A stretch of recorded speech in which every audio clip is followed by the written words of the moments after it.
Hello everyone. कहते हैं कि सही दिशा में की गई छोटी सी मेहनत भी एक दिन बड़ी सफलता बन जाती है। इसलिए आज का एक एक प्रश्न आपके आने वाले एग्ज़ाम में एक कदम आगे ले जा सकता है। ठीक है, तो अगर आपको लक्ष्य हिंदी साहित्य के एग्ज़ाम में अच्छे अंक लाना है तो वीडियो को अंत तक ज़रूर देखिए, क्योंकि आज हम पढ़ेंगे शब्द शक्ति, काव्य के गुण और काव्य के दोष, साथ ही महत्वपूर्ण PYQ और MCQ इनसे रिलेटेड, जो कि परीक्षा के लिए मोस्ट इम्पोर्टेंट रहने वाले हैं। सबसे पहले समझते हैं कि काव्य के गुण और काव्य के दोष आखिर होते क्या हैं, क्या इनकी डेफिनेशन है। ठीक है, तो काव्य के गुण देखते हैं क्या होते हैं। तो काव्य के गुण होते हैं काव्य की शोभा।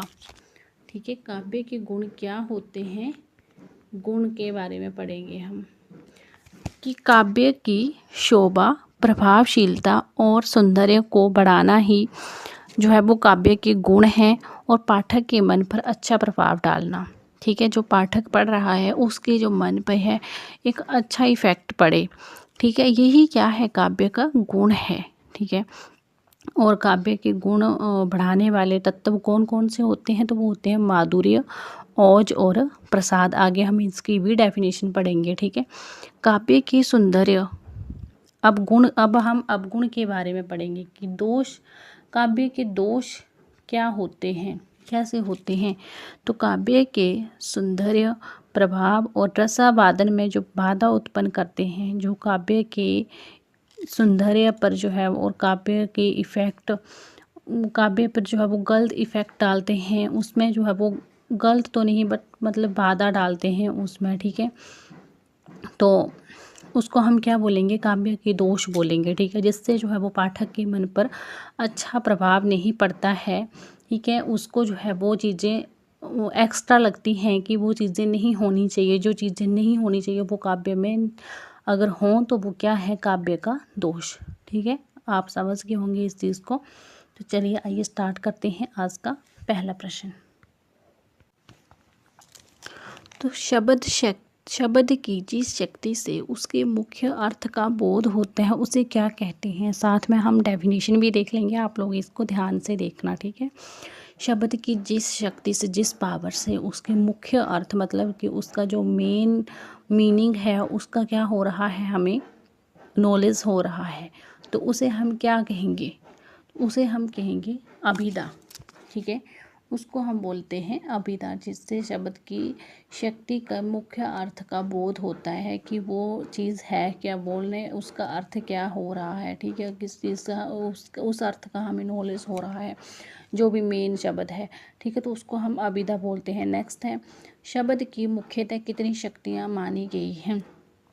तो कितनी मानी गई हैं, 3 मानी गई हैं। ठीक है, अब नेक्स्ट है कि निम्न में से कौन शब्द शक्ति नहीं है। 3 है तो कौन नहीं है, तो कौन नहीं होगी, रस जो है वो नहीं है। अभिधा, लक्षणा, व्यंजना, ये क्या है, शब्द शक्ति के 3 भेद हैं। ठीक है, ये आपने इस चीज़ को याद रखना है। तो राइट आंसर होगा डी। ठीक है, जो नहीं है वो है रस। नेक्स्ट है, गाये शब्द सुनते ही उसके पशु रूप का ज्ञान होना किस शब्द शक्ति का उदाहरण है। तो हमने देखा ना कि हमने क्या पढ़ा कि जिसके अर्थ से ही हमें क्या होता है, उस चीज़ की मुख्य अर्थ का क्या हो गया, हमें नॉलेज हो गया कि गाय है तो वो पशु है कि इंसान है कि क्या है, पक्षी है, क्या है वो। तो हमें इस चीज़ का नॉलेज कहाँ से होता है, अभिधा से। ठीक है, अभिधा की डेफिनेशन कौन सी है, अगर शब्द शक्ति के एग्जाम्पल से देखें तो ये है अभिधा की डेफिनेशन कि गाय शब्द सुनते ही उसके पशु रूप का हमें ज्ञान हो गया। ठीक है, नेक्स्ट है, जहाँ मुख्य अर्थ बाधित होने पर उससे संबंधित दूसरे अर्थ का बोध हो, वह कौन सी शब्द शक्ति होती है।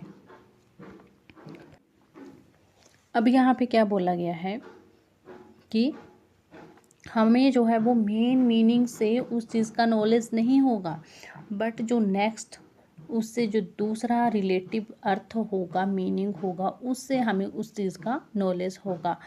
तो ये कौन सी शब्द शक्ति है, तो ये है लक्षणा। ठीक है, तो हमें एक मतलब ऑब्जेक्ट के रूप में हमें पता चलेगा कि वो हमें किस चीज़ के बारे में पढ़ा रहे हैं। ठीक है, हमने जो है वो पढ़ कुछ और होते हैं। ठीक है, ऑब्जेक्टिव हमारा कुछ और होता है, बट जो रास्ते होते हैं वो अलग अलग होते हैं। तो हमें उस चीज़ के बाद तक पहुंचने के लिए जो है वो पढ़ना पड़ता है। ठीक है, आप इस चीज़ से रिलेट कर सकते हो। ठीक है, अब हम आगे देखते हैं कि है क्या ये। ठीक है, गंगा में गाँव है। वाक्य में गंगा का अर्थ गंगा का किनारा लेने पर कौन सी शब्द शक्ति होगी? तो कौन सी होगी? हमने देखा ना, बी लक्षणा। क्यों? क्योंकि गंगा में गाँव है। गंगा में जाके क्या है? गाँव है। वाक्य में गंगा का अर्थ गंगा का किनारा लेने पर कौन सी शब्द? अब गंगा का किनारा, ठीक है, अब उनको पता है कि गंगा में ही गाँव है। गाँव क्या हो गया? हमारा जो लक्ष्य है, जो हमारा ऑब्जेक्ट है, वो हमें कहाँ पहुँचना है? गाँव तक कैसे जाना है? गंगा के रास्ते से। ठीक है, तो गंगा का किनारा क्या हो गया? अब हमारा एक मतलब टूल हो गया वहाँ तक पहुँचने का। टूल तो नहीं बोल सकते, बट वहाँ तक जाने का एक रास्ता है। ठीक है, जो भी बीच में आ रहा है वो क्या हो गया? हमारा लक्षणा। ठीक है, नेक्स्ट है, शब्द के मुख्य अर्थ से अतिरिक्त किसी व्यंग्यार्थ का बोध कराने वाली शक्ति को हम क्या कहेंगे? उसको हम व्यंजना कहेंगे। ठीक है, व्यंजना होता क्या है? व्यंग्यार्थ होता क्या है? जिसमें बात जो है वो सीधे स्पष्ट रूप से नहीं कही जाती है, वो घुमा फिरा के कही जाती है। ठीक है, कि जैसे अगर कोई घर पे लेट आता है तो हम बोलते हैं कि तुम बड़ी जल्दी आ गए। ठीक है, तो ये क्या है? एक व्यंग्यार्थ छिपा हुआ है ना इस चीज़ में कि वो है तो लेट, बट हमने बोला कि तुम बहुत जल्दी आ गए। ठीक है, तो यही होता है व्यंजना। वह तो घर का चिराग है मैं चिराग का विशेष अर्थ किस शब्द शक्ति से प्रकट होता है? तो किससे होगा? व्यंजना से। ठीक है, वह तो घर का चिराग है। अब है, अबिदा को किस नाम से जाना जाता है? तो किस नाम से जाना जाता है? हमने पढ़ा ना इसका मीनिंग। जब मीनिंग हमें क्लियर है तो हमें इसकी डेफिनेशन चाहे जितनी मर्जी घुमा फिरा के पूछ लें, हम जो है वो सही पॉइंट पे पहुंच जाएंगे। फिर कुछ बच्चे बोलते हैं कि ऐसे क्वेश्चंस नहीं आते हैं। क्यों नहीं आते हैं भाई? आते हैं, बट क्वेश्चन घुमा फिरा के आते हैं। वो ऐसे थोड़ी एज इट ही पूछ लेगा, जो मैंने अभी आपको पढ़ा दिया कि ऐसे आ भी जाते हैं ऐसे क्वेश्चन। ऐसा नहीं है कि नहीं आते हैं, बट हमें जो है वो उसका जो मेन चीज़ है उस चीज़ को समझना चाहिए। ठीक है, तभी आते हैं ऐसे क्वेश्चन। तो अबिदा को किस नाम से जाना जाता है? तो मुख्य अर्थ शक्ति के नाम से। ठीक है, अब हमने तो डेफिनेशन पढ़ी। अगर किसी ने ये चीज़ नहीं पढ़ी है कि उसमें मुख्य अर्थ शक्ति का बोध करवा रहे थे ना वो डेफिनेशन, वो कि मुख्य अर्थ का जहाँ पे हमें नॉलेज हो तो वो ही होती है अबिदा। ठीक है, तो आप लोगों ने एक एक चीज़ को बड़े ही ध्यान से पढ़ना है, तभी जो है वो क्वेश्चन रिलेट होते हैं। नेक्स्ट है, लक्षणा के लिए मुख्य अर्थ का। अब लक्षणा के लिए क्या है? तो बोध होना आवश्यक नहीं, बाधित होना आवश्यक है, नष्ट होना आवश्यक है, या व्यंग्य होना आवश्यक है? तो राइट आंसर क्या होगा? बाधित होना आवश्यक है। लक्षणा के लिए मुख्य अर्थ बाधित होना आवश्यक है। क्यों? क्योंकि इस पर जो है वो लक्ष्य क्या होता है? लक्ष्य जैसे गंगा में गाँव है। ठीक है, तो गांव क्या है? हमारा लक्ष्य है। और बाधा क्या हुई? हमें गंगा के किनारे रास्ते से होकर वहाँ पे जाना पड़ा। हम सीधे तो वहाँ पे नहीं पहुँच गए। नेक्स्ट है, काव्य में चित्त की प्रसन्नता में कोमलता उत्पन्न करने वाला गुण कौन सा है? तो कौन सा होगा? माधुर्य। ठीक है, जिससे जो है वो हमें प्रसन्नता मिलती है, कोमलता उत्पन्न होती है, तो वो कौन सा है? माधुर्य। नेक्स्ट है, वीर रस के लिए कौन सा काव्य गुण अधिक उपयुक्त माना जाता है? वीर रस के लिए तो वो कौन सा होगा? ओज गुण। ठीक है, ओज गुण किस चीज़ के लिए? वीर रस से प्रधान जितनी भी आपको कविताएं मिलेंगी वो उसमें कौन सा काव्य गुण होगा? तो वो ओज गुण होगा। नेक्स्ट है, जिस काव्य को पढ़ते ही अर्थ आसानी से समझ में आ जाए उसमें कौन सा गुण होता है? मतलब हम किसी चीज़ को, कविता को पढ़ रहे हैं, हमें बहुत ही इजीली जो है वो समझ आ जाती है, तो उसमें कौन सा गुण होता है? तो हमने देखा कि माधुर्य गुण, प्रसाद। ठीक है, तो हमने प्रसाद गुण की डेफिनेशन भी देख ली कि जिस काव्य को पढ़ते ही अर्थ आसानी से समझ में आ जाए। ठीक है, तो उसमें कौन सा गुण होगा? प्रसाद गुण। नेक्स्ट है काव्य करुण एवं श्रृंगार रस में मुख्यतः किस गुण की प्रधानता मानी जाती है? तो कौन सी माननी चाहिए? माधुर्य। ठीक है, माधुर्य एक ऐसी भक्ति होती है जो कि पति के रूप में हम किसी चीज़ की भक्ति करते हैं। जैसे कृष्ण की भक्ति की थी ना मीरा ने, तो वो पति ही मानती थी उनको अपना। ठीक है, तो वो कौन सी भक्ति होती है? माधुर्य भक्ति होती है। ठीक है, तो करुण और श्रृंगार रस में मुख्यतः किस गुण की प्रधानता होती है? जिसमें जो है नायिका जो है वो बहुत ही मतलब विरह में व्याकुल होती है। श्रृंगार रस मतलब कि वो श्रृंगार रस आपको पता ही है। ठीक है, तो वो उन चीज़ों से जो है वो उस चीज़ से जो उस चीज़ के गुण ला के भक्ति करती है। ठीक है, तो वो कौन सी भक्ति होती है? माधुर्य। नेक्स्ट है ओज गुण का संबंध मुख्यतः किससे है? तो किससे बताया मैंने? वीरता और उत्साह से रिलेटेड जो भी कविताएं होंगी उनमें कौन सा गुण होता है? ओज गुण होता है। नेक्स्ट है प्रसाद गुण की प्रमुख विशेषता क्या है? तो क्या पढ़ा हमने? अर्थ की सरलता, इजीली हमें जो है वो उसका मीनिंग समझ आ जाता है। काव्य के प्रमुख गुणों में सामान्यतः कितने गुण जो है वो माने जाते हैं? तो कितने माने जाते हैं? तीन ही माने जाते हैं, अभिधा लक्षणा व्यंजना। नेक्स्ट है माधुर्य ओज प्रसाद। ठीक है, काव्य के प्रमुख गुण कौन कौन से हैं? तो वो तीन हैं। नेक्स्ट कौन कौन से हैं? माधुर्य ओज और प्रसाद किससे संबंधित हैं? तो ये किससे संबंधित है? काव्य के क्या है? ये गुण हैं। ठीक है, नेक्स्ट है काव्य में शब्द या अर्थ की एक ऐसी त्रुटि जिसके काव्य का सौंदर्य घट जाए कहलाती है। काव्य में शब्द या अर्थ की ऐसी त्रुटि जिससे काव्य का जो है वो सौंदर्य ही घट जाए तो वो क्या कहलाती है? तो वो कहलाते हैं दोष। ठीक है, काव्य दोष का मुख्य प्रभाव क्या होता है? तो काव्य सौंदर्य में क्या हो जाती है? वृद्धि होती है कि कमी होती है? तो आपको पता ही है जब दोष है तो कमी ही होगी। ठीक है, नेक्स्ट है त्रुटि कटु किस प्रकार का काव्य दोष है? तो ये कौन सा हो जाएगा? शब्द दोष होगा, अर्थ दोष होगा, या रस दोष होगा, या छंद दोष होगा? तो ये कौन सा दोष होगा? शब्द दोष, क्योंकि शब्द दोष के कारण ही जो है वो काव्य में क्या आती है? त्रुटि आती है, दोष आता है।